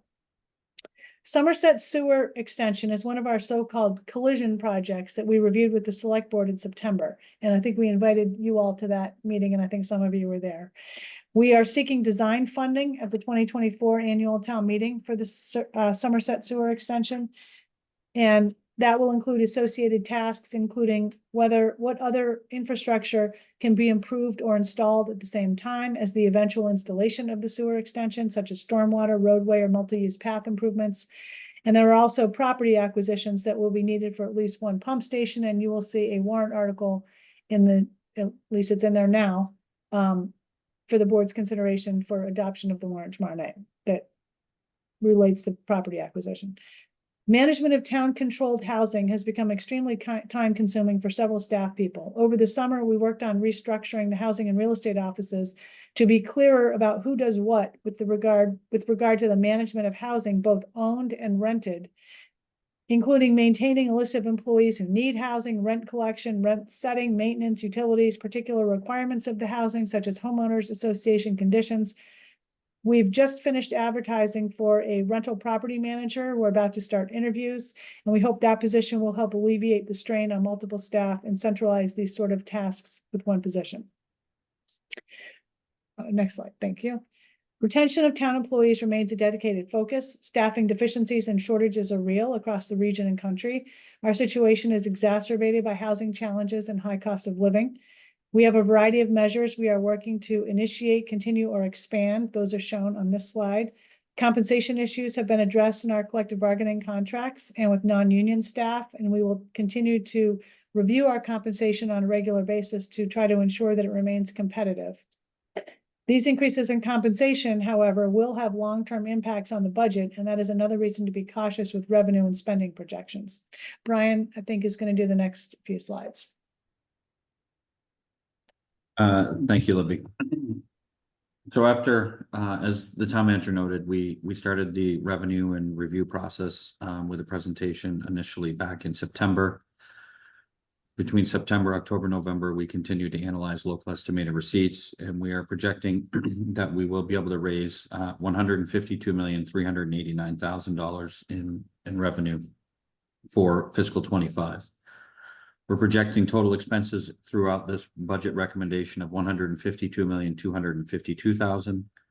Currently, as noted in the previous discussion, that leaves us approximately $136,443 in unused levy capacity, which may change as we may need to make an adjustment to the county, which would decrease this 136. I would like to note before we move on that I'm sure most people saw it in one of the news publications, but the governor recently utilized her statutory authority granted under Section 9C and made unilateral budget cuts of $375 million to the fiscal 24 budget due to revenues that are now on pace to be close to $1 billion below the target for fiscal 24. They have not touched state aid. We are hoping that the commitment to not touch state aid in this fiscal year remains. They have identified other ways that they may be able to make up some of that. However, it has led them to decrease their fiscal 24 projected revenue by 200 million at this point, and it also has led them to a consensus fiscal 25 revenue increase of 2%, with a total budget revenue of just over 40 billion available for the House, the legislature, and the governor to come up with a spending plan for fiscal 25. So we are presenting a budget that we feel confident in terms of revenue, but I do want everybody to understand that the state is certainly experiencing some downturn in their collections and tax receipts, and we're monitoring that very closely as we move through this, because it could have an impact on state aid on going forward into 25. Next slide, Sue. This slide shows the comparison from what we projected last year in the presentations to everyone. Last year was 144 million. This year's projecting 152 million. Of that, $121 million would be from property taxes. Rooms and meals tax would make up the next largest component of 14.5 million. The expenditures, all municipal departments, 39.8 million. School department, 40.7 million. Non-departmental appropriations, 42 million, which essentially is it includes most of the health insurances and other insurances, the retirement contributions, and things of that nature. And special appropriations are all of the transfers or subsidies to from the general fund into enterprise funds, as well as the raise and appropriate of the capital article for the real and personal property tax for capital appropriations. Sorry, I'm stumbling through that. My apologies. Next slide, please.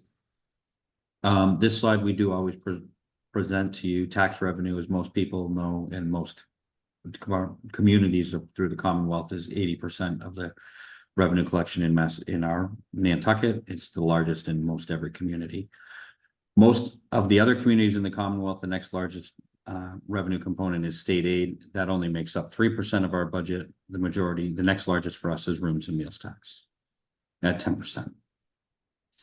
This slide just breaks out and shows you the proportion of appropriations. School and town generally are pretty close to similar, 27 and 26%. Non-departmental appropriations are 28%, and then our special appropriations are 19% of the budget.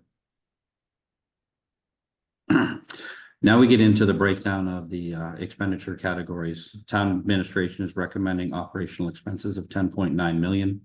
Included in that is 1 million of additional expense increase request, which we'll take you through at a later slide. Town salaries recommending $28.6 million, which does include $931,000 of additional recommended positions. School operational expenses, 6.8 million. School operational expense increase request, $400,000, and school salaries of $33.3 million. It's important to note that all of the salaries do reflect all of the currently approved collective bargaining agreements that have been settled. Health insurance, active employees, 13.4 million, retirees, 4.4, just under $17.9 million of health insurance. It is a 10%, we're projecting a 10% rate increase, which has been in consultation with NFP, our health insurance consultant. Medical rate inflation is running at about 8.5% to 9% currently. We are hoping that through the next 5 to 6 months of review that we will be able to mitigate the rate increase to something lower than 10%. General insurance, 4.6 million. It's a 14.7% increase. It is driven primarily by changes and increases in property insurance coverage and some new requirements by the property carriers. We are looking at how we can reduce that. It may be changing how we're covering some of the properties that we have, but that's something that we're actively working with our health insurance consultants on. Debt service, 12.4 million. That is a waterfall amortization schedule of all previously permanently bonded debt. Retirement, 7 million, just over $7 million. It is an 8.5% increase over the actual payment from fiscal 24. It is based on a schedule from PARAC. We are confident, although we haven't received the actual projected number for fiscal 25, we are confident that the 8.5% will hold as per the schedule. Enterprise fund subsidies of $23.4 million, which is a 2.5% increase over last year, consistent with prior years' methodologies. Special appropriations, mosquito control, 185,000. That's a 2.5% increase over the prior year. That was an override in a previous year that is maintained and separately allocated within the budget. Health and Human Services, 825,000. 650,000 of this is from raise and appropriate for the contract review committee to allocate. The other 175 would come from the stabilization fund for substance abuse. It's important to note at this point, primary revenues going into that at this point, given some of the changes with the impact community fees, is only the local option tax. County assessment, we were originally projecting 183,000, which was a 2.5% increase. This most likely will change to approximately 231,000. The majority of that driver is the deeds excise fees that would be collected when people finance or refinance their house or new mortgages. We're seeing a slowdown in that activity, which would have the impact of driving up the town's assessment to cover the operating expenses in the county. Reserve fund, no change at 500,000, consistent with all 9 years that I've been here. Unpaid bills, when we originally made this presentation, we were projecting that there would be none. And as timing would have it, immediately after the presentation to the select board, we did get a couple, but we don't expect those to be in the range or categories of last year. Other post-employment benefits through raise and appropriate and special appropriation, we're recommending $500,000, consistent with prior years. Affordable Housing Trust, we're recommending on top of the override an additional $1,013,000, which is consistent with the policy that we had in prior years of allocating the unused allocation for the borrowing that we had, the $6.5 million that we had allocated into this for the payment. We have not fully bonded that, so that remaining funding is available for them to use. Cherry sheet charges, $1,461,000. That is a level funded from fiscal 24's allocation. The governor's budget is not due until January 25th of this year, so that will be when we have a better idea of where we may end up. Community school, no change at the $600,000 recommended allocation. Minimum capital funding, which is a percentage of 1% of prior real and personal property tax collection, as well as local estimated receipts, $1,589,000. All told, these recommendations total the $152,252,602 of budgetary recommendations from town administration. Okay, thank you, Brian. Oh, wait, is mine next? No, this is me still. You Oh, do sorry. the allocation. I'm not trying to cut you off. That's okay.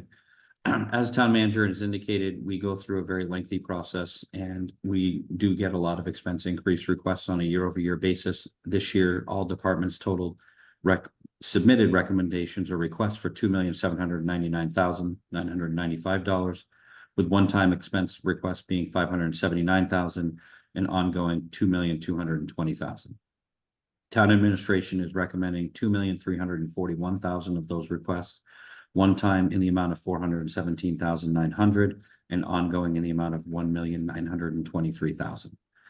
Those, which we'll show on another slide, will be funded through available tax levy, free cash, or any additional free cash to allocate. Next slide, Sue. And this is where you jump on, Libby. Okay, thank you, Brian. Recommendations for expense increase requests are based on some criteria that we've developed, including whether or not the item is a legal mandate, We give high prioritization for requests that support the select board strategic plan and or are recommended in the 2018 staffing study, whether it improves departmental operations or efficiency, if it's necessary to support new programming or existing programming, if it provides continuity of operations. And we rank them using a point system. I mentioned kind of a qualifier about expense increase requests to the select board, and I want to mention it to you all as well. We received a significant number of these. And while we've actually funded many of them, we cannot fund all of them. And we have to take the big picture into consideration. We're fortunate to be able to fund what we are recommending. The revenue increase from the room occupancy tax is allowing us to put forward recommendations to address areas which cannot progress without additional resources. However, we want to caution strongly that we exercise conservative use of this revenue. For one thing, some of the budget items being recommended are ongoing and will require continued funding into the future. Secondly, we believe this funding source is still not at a point where the amount received in fiscal 23 and so far in fiscal 24 and being projected for fiscal 25 can be fully relied on to remain at those levels due to economic impacts that we cannot control and possible changes in how short-term rentals are regulated in Nantucket. On the personnel side, we have 10 new positions with an additional 2 under review. Sorry. The new positions include positions that will be necessary to implement board goals, are needed to focus on town infrastructure and project maintenance management deficiencies, as well as positions needed to maintain a level of municipal services that a growing community requires, including public safety and planning. Next slide. On the expense side, we are recommending one-time increases to address funding for communications related issues, including community surveys, an increase in funding for translation services, education and compliance outreach for natural resources and health and human services programs, a replacement vehicle for town administration. This would be an electric vehicle and would replace a hand-me-down, which is nearly 15 years old. If possible, we would secure a grant to offset the cost. We're seeking funding for grant application, professional services, and support. Internally, we have extensively discussed a grant coordinator or a grant writer position. However, the issue is that many grants require expertise in grant writing for the particular area the grant would be funding, such as sustainability or energy or engineering or housing or infrastructure projects. The acquisition of grants also does not address our ongoing project management deficit. We cannot manage all of the projects we have now, and that problem could be exacerbated by the receipt of grants, which typically have timing and other requirements. Hopefully, the grants we would be seeking would be for existing projects that are on the drawing board now. We have had success with existing staff seeking and securing grants for projects that are in our capital improvement plan and the coastal resiliency plan. We would like to try to use this proposed funding to engage professional grant writers as needed for grants that arise, which could help fund planned projects and continue to evaluate whether or not a grant writing position is necessary. In order to further our project management capabilities, we are seeking funding for project tracking software that would be managed by the project manager we hope to hire, which I mentioned earlier. The town clerk has some one-time expenses in fiscal 25 due to the additional election events associated with the presidential election. Next slide. We also have a significant number of ongoing expense requests to address programs and initiatives related to the board strategic plan, costs associated with additional new employees, and increases in utility and facility maintenance costs. And that's largely what all of those things are. Brian, I think you've got the next couple slides. Thank you, Libby. So as we noted, $1,923,000 of recommended expense increase funding would come from the tax levy and other general revenues. Free cash for the one-time expenses, which is consistent with our policy, $419,900. So those two funding sources total $2,341,195 of recommended expense increase requests in the budget on the town side. Next slide, please. So this is the preliminaries. As we go to town meeting, it becomes final, but as free cash recommendation. Free cash was certified at $22,066,661. As noted, town administration is recommending $417,900 of one-time expense increase requests in the fiscal 25 budget. As we may remember at the November special town meeting, we did use $3.2 million of supplemental funding for the town housing that will be starting very soon to close that funding gap. Fund school expense increase request one time 400,000. The recommendation through capital program funds town and school capital request is $12.5 million of free cash to be utilized for that. We are recommending a $1 million contribution into both the stabilization fund and capital stabilization fund. And we're recommending a contribution into the other post-employment stabilization fund, which we created 2 years ago. That would cover any leave payouts, be it accrued sick leave, vacation leave, when people leave that have met the vesting requirements for those payouts. Our liability is close to 2.9 million, and this would bring the fund to $2.2 million. So we're working to fully fund that so that we don't put additional strain on general fund budget in subsequent fiscal years. In the OPEB trust fund contribution, 500,000, we are making an additional recommendation of 500,000 on top of the 500,000 that is coming from the raise and appropriate to put in fiscal 25 and 1 million into the OPEB trust fund. We are a very long way from having that fully funded, but we think it's important to continue to make progress when free cash allows us to supplement. That would leave us at this point $2.2 million of free cash that has not been allocated through these recommendations. We generally do try to leave a little bit of free cash unallocated because as we progress into town meeting, it is potentially, depending on the circumstances, a funding source that would not put strain on the unused levy capacity if something were to arise. Next slide, Sue. I think this is where you take back over, Libby. Yep, thank you. Outstanding items and current unknowns are shown here. State aid is always somewhat of a concern. And while the state has not finalized its budget for fiscal 25 yet, we are projecting level funding. And then there are the concerns that Brian mentioned earlier. None of the citizen articles, as I again mentioned earlier, have been included in our recommendations. Some of them, if approved and determined to be implemented, could have a cost impact which has not been fully analyzed at this point. If any of these items are approved by voters, funding will either not be immediately available or priorities will have to shift. As mentioned earlier, we do not believe we have yet had what could be considered a quote normal year of short-term rental revenue since expansion of the room occupancy tax to short-term rentals in 2019. And the impact of any potential future town regulations and or pending litigation is obviously unknown. Supply chain and labor issues are having a noticeable impact on certain areas of town operations and projects such as parts and equipment, including vehicles. This is not a problem unique to Nantucket. The costs of the projects contained in the Coastal Resiliency Plan are astronomical, and we will need to prioritize these and seek alternate sources of funding wherever possible.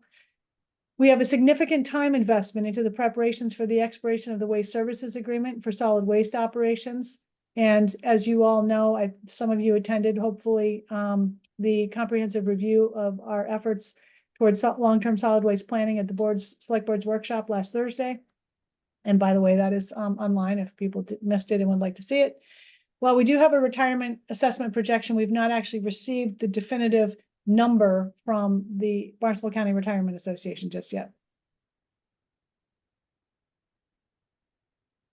Thank you. A number of potential future costs are listed on this slide, and some have been covered already in this presentation.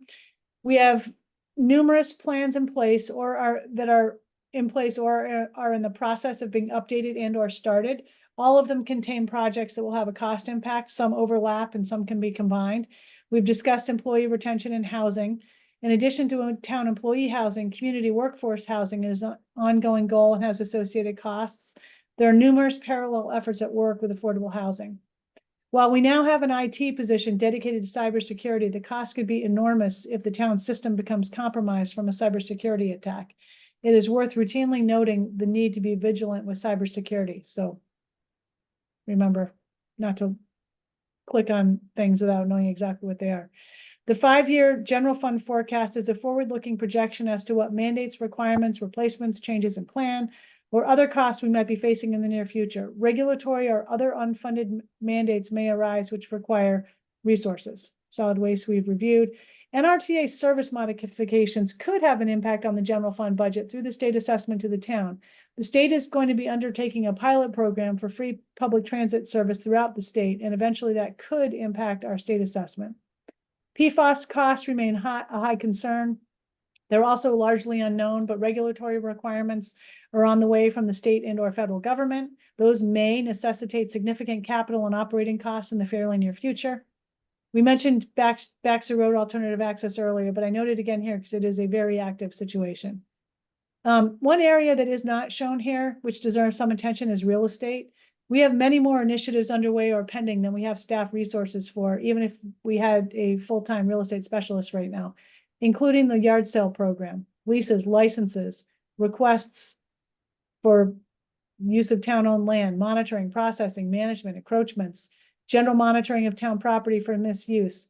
As mentioned earlier, we are working on a way to get at these issues more effectively with existing funded positions and maybe a little bit more of a position in fiscal 26.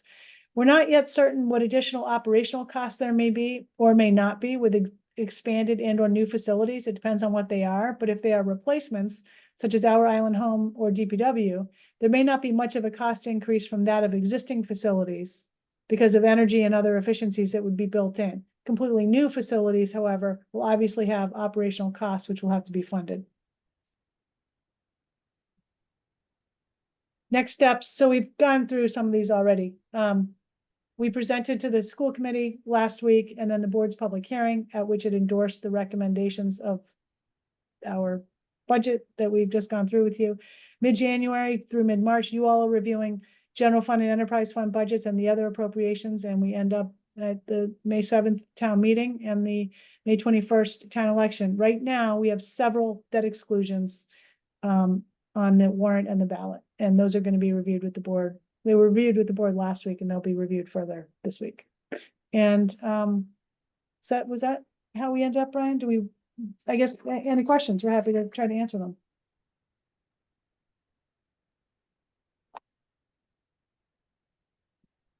Sue, can you take down the presentation? Because thank you. I can't see people otherwise.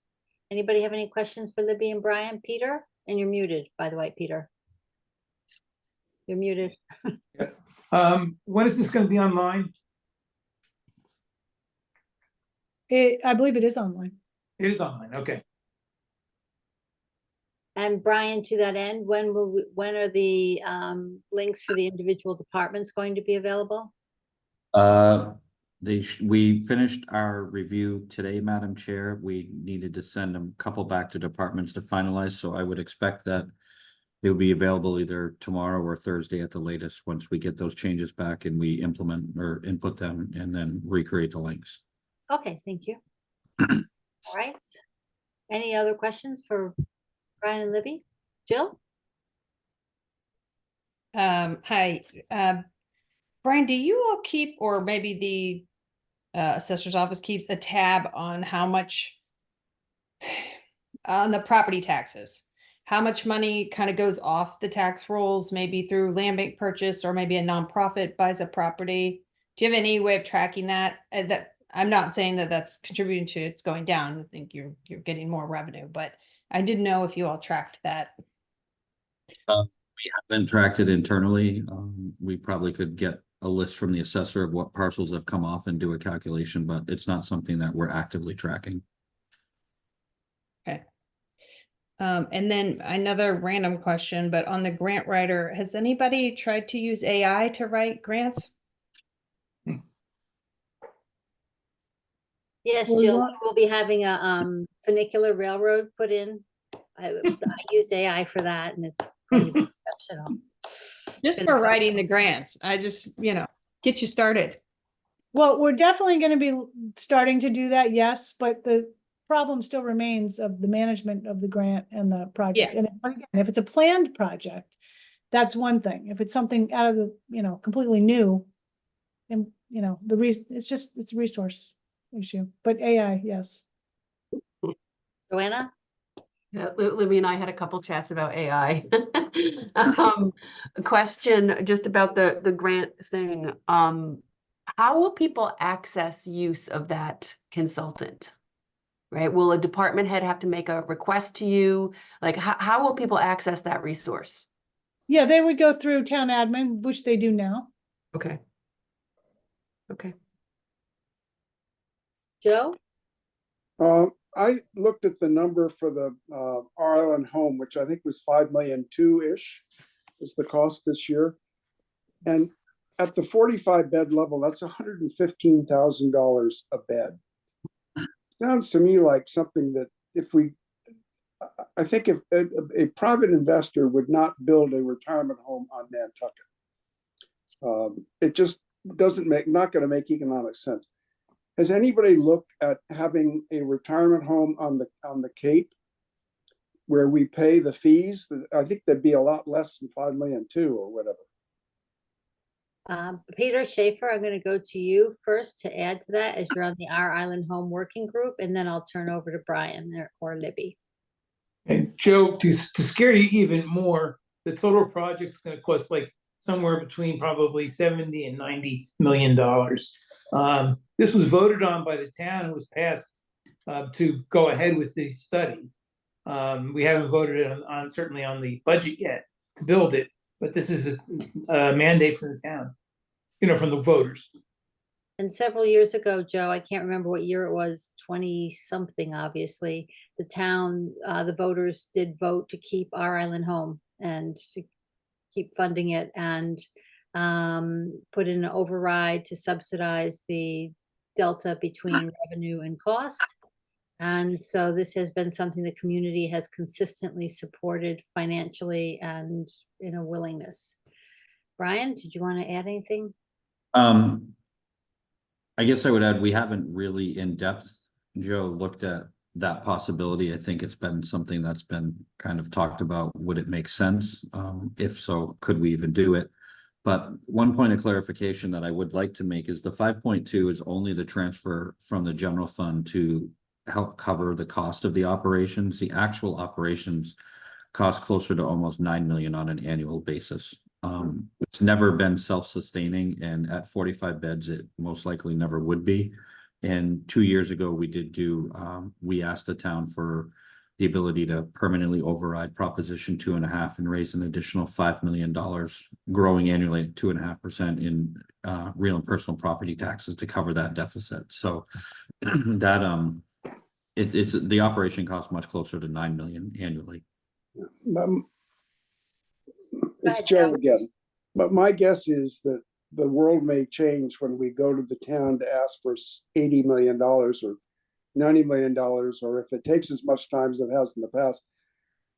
I don't think it makes any sense to build a retirement home on Nantucket. I think we've got the only municipality-owned retirement home in the state. I just think someone should be looking at other options. It's a nursing home, Joe, not a retirement home. Pardon?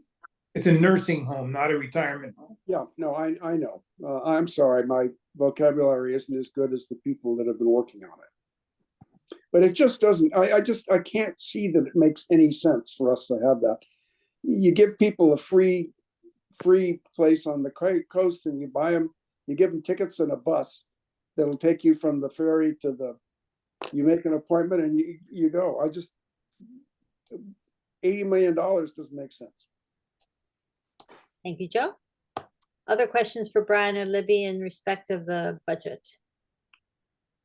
We'll be going through as you know, everyone will be going through the departmental budgets on Saturday, the 27th, fully on Zoom, as we have done prior years now, thanks to COVID and then now convenience. So that means no donuts. That's what it means. So, okay. So with that, committee reports. Town Council Study Committee. Jill, you're up. Has there been any meetings since we last met? No, we meet next week. Okay, thank you. Contract Review Committee. Joanna, you're up. Meeting Thursday. Okay, then that's easy. Jill, you're back up again for CPC. We meet tomorrow. Oh, no, sorry, Thursday. I keep thinking it's Wednesday. It's Thursday. Okie dokie. I know the losing Monday is who knows what day it is. Our Island Home, Peter. Nothing new on Our Island Home other than still working with the designers and trying to figure out where it's going to be and everything else. But there's no decisions have been made. And while I'm up with the solid waste, we did have our presentation the other day, and I thought it was remarkable. There was a lot of people in the room originally who we thought were going to question us with deep negative opinions, and we didn't have one negative response to the presentation. So it was really well done, and I think a lot more people understand the problems and the possible solutions for our solid waste problem. Yeah, I also attended that presentation, and I have to say, is George's last name Aronson, Libby? Yes, Aronson. Aronson? He could explain nuclear physics to a 5-year-old. Honestly, he is very, well, I think he could. He's very well capable of just taking, these are complex, processes and chemistry and explaining it in a way that I, who know nothing about solid waste, was able to understand what the issues were. So I thought he was exceptional. I agree with you, Peter. It was a very good meeting and a good discussion, and lots of community input at the time. So yeah, good. Okay. I skipped right over item 6, discussion of citizen warrant articles, meaning if some citizen had come to discuss their article, but seeing as they weren't on the screen earlier, I just flew past that to budget because I love the budget discussion. And so now other business, any other business from the committee? Seeing no hands raised, the date of our next meeting is January 25th at 4 o'clock. It's a hybrid. Remember that we canceled this upcoming Thursday meeting. So we will see you at the trailer again on January 25th. And we have several articles. I don't have them in front of me, but we have 5 or 6 citizen warrant articles to go through on the 25th. Okay, thank you everyone for the very helpful discussion tonight. And I will ask for a motion to adjourn. So moved. Second. Okay, so Peter Schaefer made motion, Joanna Roche seconded it. Roll call, Peter, Aye. Joe, Aye. Rob, Aye. Joanna, Aye. Chris, Aye. Jill. Aye. That my dog said aye. So in the background, and Brian, Libby, Susan, Greg, everybody, thank you very much for being here, for the help, and we'll see you on the 25th. Thanks, everybody. Good night. Good night.